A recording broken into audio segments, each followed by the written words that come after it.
The areas of law that have been significant in driving this growing inequality and growing poverty are important. It's important to focus on those. Just before I do that, though, I'd just like to talk a little bit about Andrew Lee's work. As you know, he's the shadow. He's the Labour Shadow Deputy Treasurer, but before that, before taking on a political role, he was a Professor of Economics at the ANU, and he did a lot of work on inequality. And what he has identified, he's kind of Australia's version of Thomas Piketty. He's identified, taking a long-term view, these undulating patterns of inequality. His book, Battlers and Billionaires, details that. And basically, he looks from 1788 as a starting point. He sees a substantial decline in inequality between 1810 and 1850, and then this comparatively egalitarian phase is followed by a rapid rise in inequality over the remainder of the century, so that by the 1910s, the top 1% of Australian earners received about 12% of all personal income. But from that time, and it's not unrelated to the appearance of war. War is a very effective mechanism for, ironically, or perhaps understandably, it's a very effective mechanism for boosting notions of solidarity, social solidarity, and welfare states have often received an enormous positive embrace in the context of, or in the immediate aftermath of war, where the idea of the notion of collective well-being is an acute one. In any event, what happens from the time of the First World War through to what Lee describes it the Great Divergence, where equalizing trends which took place from the 1910s through to about 1970 start to get reversed. And he sees that period from 1910 through to about the mid-1970s, ironically the time of the Poverty Commission, as a time where there was a dramatic equalisation of both income and wealth across Australia. A whole array of policies, particularly tax policy and industrial relations policy, have the effect of boosting the social wage and reducing the amount of income earned by the wealthiest and redistributing a lot of wealth. But Lee identifies in particular what happens from the 1970s onwards.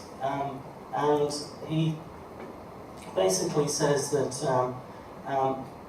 the full-time wages for the median employee, that's the person at the 50th percentile, increased from 1975 through to 2010 by 35%. That is, in contemporary dollar terms, 43,000 to 58,000. By contrast, the worker in the 10th percentile, at the bottom, wages have risen only 15%. For someone in the 90th percentile, wages have risen 59%. So there's over that period of time, there's a gradual widening of the gulf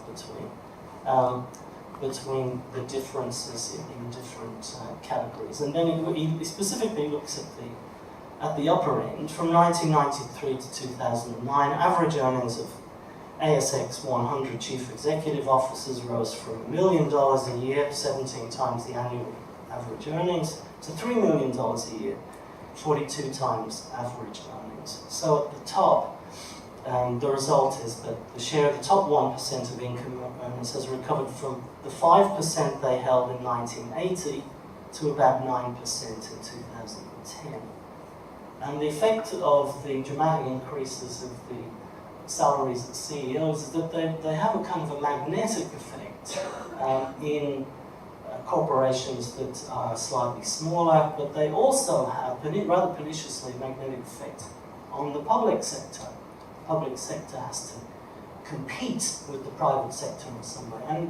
And I don't need to remind you here in university, you just have to look at the way vice-chancellors' salaries have ballooned over that period, largely matching the figures in the private sector. So vice-chancellors now typically earn $1 million or more a year, whereas you compare that to the salary increases of ordinary staff. It mirrors the kind of picture that Lee paints of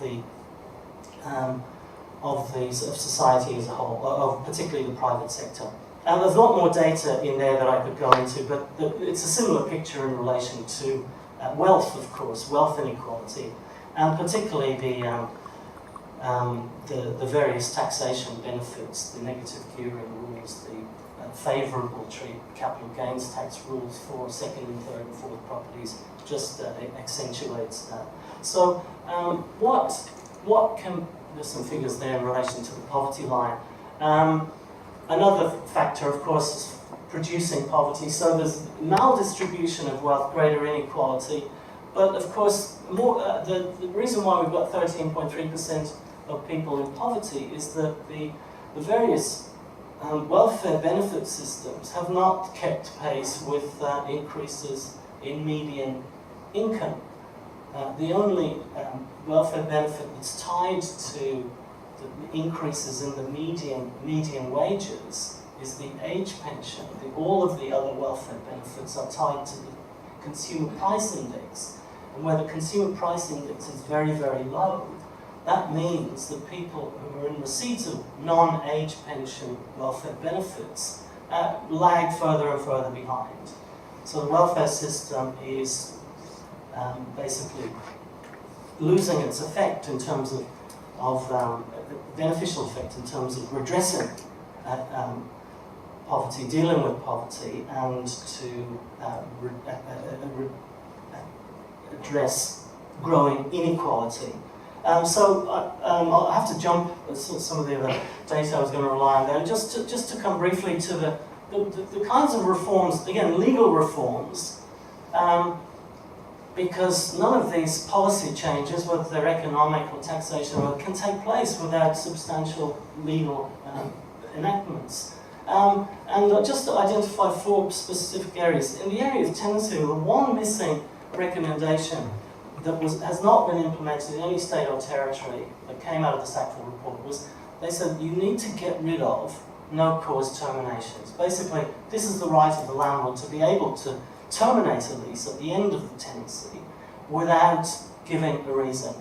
Where the landlord says, okay, the year's up, we agreed that you could rent for a year, the year's up, now it's time for you to leave. The Sackville report recommended, again under the advice of lobbying of tenants unions and other organisations, that landlords should not be able to terminate a lease unless they had a good reason to do so. So it didn't matter what the agreement said, whether it was for a week, a month, or a year. At the end of that term, if the landlord didn't have a good reason to take the premises back, then the tenant could remain in occupation. But in 6 separate situations, the landlord could terminate the lease, and those if the tenant breached the term of the lease, they caused damage to the premises, they hadn't paid rent, that kind of thing, or the landlord needed the premises for their own purposes as a home, or for a dependent relative, or they wanted to sell it. In the absence of those, now that various tenants unions have done research. They commissioned Choice last year to do some research from the New South Wales Tenants Union, and found that this insecurity that tenants face is one of the major financial problems that tenants face. Typically, tenants will have to move on a regular basis, and often that means leaving the area, which means they've got to travel back to schools that children might be at, and there's a whole array of problems that flow from that insecurity. That would make a substantial difference to the lives of tenants, and would make a significant financial difference too. The entire tax system, since the mid-90s, has favoured wealthy people. Income tax rates have been reduced at the higher end, have been reduced substantially. Goods and services tax tends to impact, for all the remedial measures, tends to impact adversely on poorer people. And of course, here we are in Queensland, of course, the state that did away with death duties in 1979, caused a domino effect across every other jurisdiction, and that's led to a substantial reduction in state revenues, but at the same time, it's meant that there's been a ballooning accumulation of wealth on the part of people who inherit property from parents.